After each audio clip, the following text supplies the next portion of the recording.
이게 지난주에 스페이스X에서 발사한 스타쉽인데 높이가 63빌딩의 절반 정도 되죠. 음. 그러니까 수송 능력도 최대지만 이것보다 더 중요한 거는 이게 재활용이 가능하다는 거예요. 그러니까 지금까지 우리는 서울에서 부산까지 갈 때 부산 가서 택시를 버리고 왔어요. 그러니까 이런 식이면 택시비가 뭐 4천만 원씩 나오겠죠. 그런데 일론 머스크 생각은 이거를 회수를 하기 때문에 기름값만 주면 태워주겠다. 이게 일론 머스크의 생각인 거죠. 그래서 이런 식으로 발사를 하면 요 본체에 해당하는 스타쉽은 계속 날아가서 화성으로 가는 거고, 요 부스터 이건 연료를 다 썼기 때문에 이제 지구로 다시 떨어져서 회수를 하는 요 개념이에요. 그래서 이거를 동영상으로 좀 보여드리면,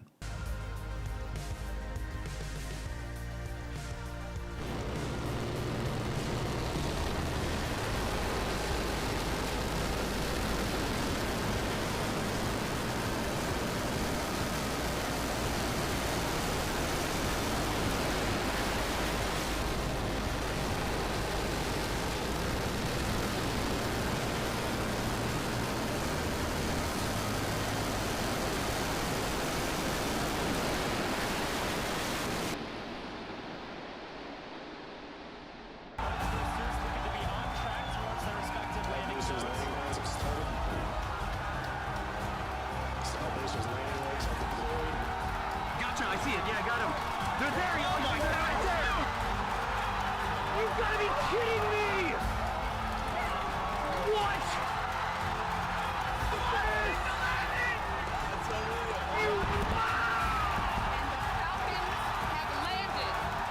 그리고 이번 목표는 텍사스에서 로켓을 쏴서 요 플로리다와 쿠바 사이를 지나서 지구를 1시간 반 정도를 돌아요. 그래서 요 하와이 앞바다로 떨어뜨리는 게 최종 목표였죠.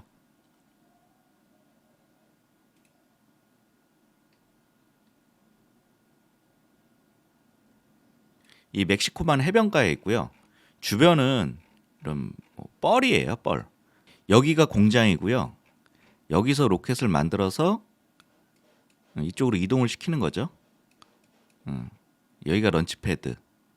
여기서 발사를 하는 거예요. 그리고 발사 방향은 항상 서에서 동으로 쏴요.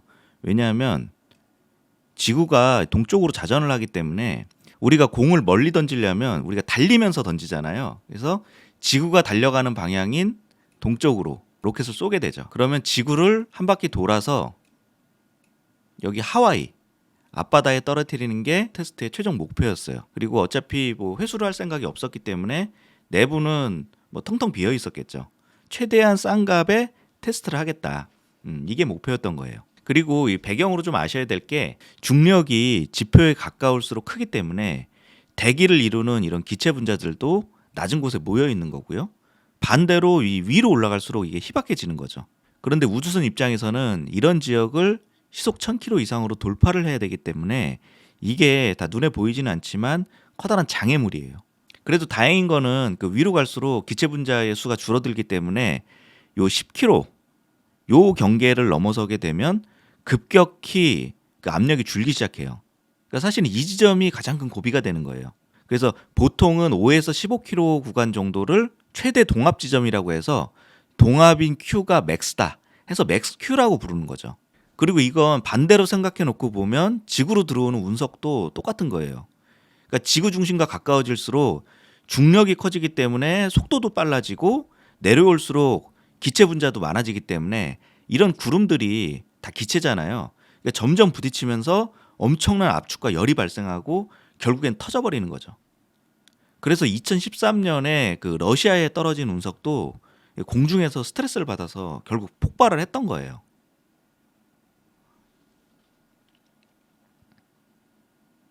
그래서 이번 테스트의 비행 과정을 좀 보여드리면,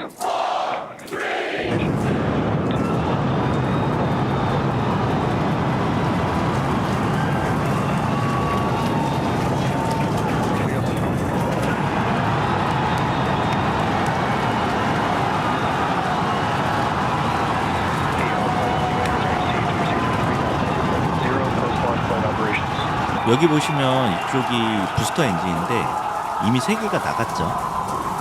그리고 이쪽은 스타쉽의 엔진 부분인데 아직 분리가 안 됐기 때문에 흐리게 나오는 거예요.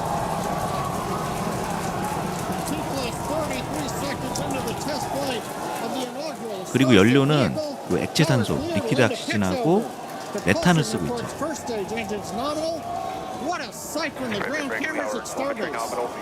그리고 이 메탄을 쓰는 가장 큰 이유 중에 하나는 그 화성에서 그나마 그 이산화탄소를 쉽게 포집을 할 수 있기 때문에 그걸로 메탄을 만들어서 이제 돌아오겠다라는 계획이기도 해요. 지금 이제 최대 동압 지점을 향해서 계속 날아가고 있는 거예요. 속도를 높이면서.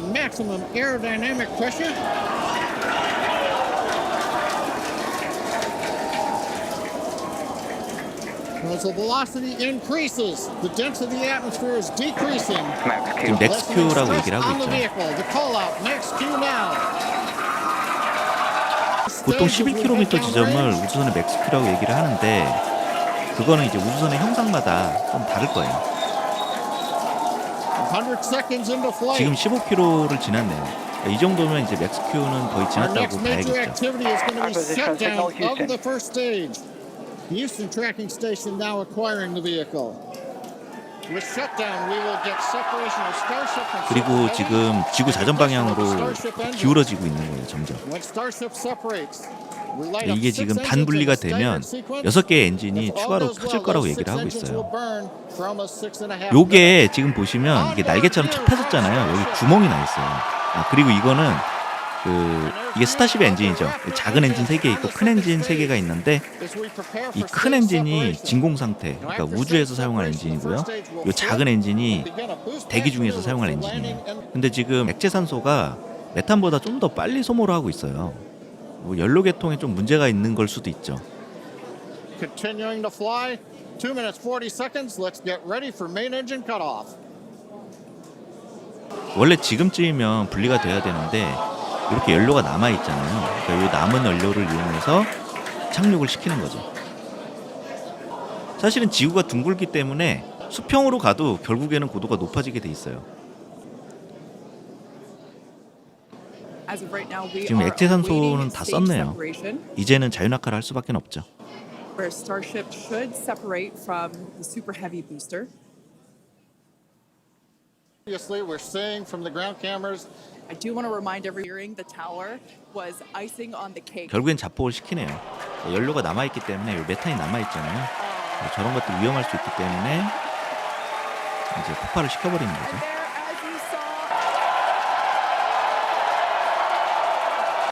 이번 테스트는 이렇게 끝났죠. 근데 스페이스X는 이 맥스큐를 돌파한 것만으로도 성공이라고 얘기를 하고 있어요. 사실 맥스큐를 돌파한 게 그렇게 대단한 게 아닐 수도 있어요. 이 본체인 스타쉽의 비행은 아직 시작도 못 해봤고, 그리고 대기권으로 재진입하는 것도 전혀 검증을 못 해본 거죠. 그런데 이 똑같은 상황에 대해서 이걸 실패라고 볼 것이냐, 그래도 하나의 목표를 달성했으니까 이걸 성공이라고 볼 것이냐, 결국 이건 이 관점의 차이인 거죠. 이게 부러운 거예요. 여기 있는 엔지니어 분들 중에 뭐 노력하지 않은 분이 누가 있겠어요. 실패를 해도 그 원인을 찾아낼 수 있다면 그건 실패가 아니고 경험인 거죠.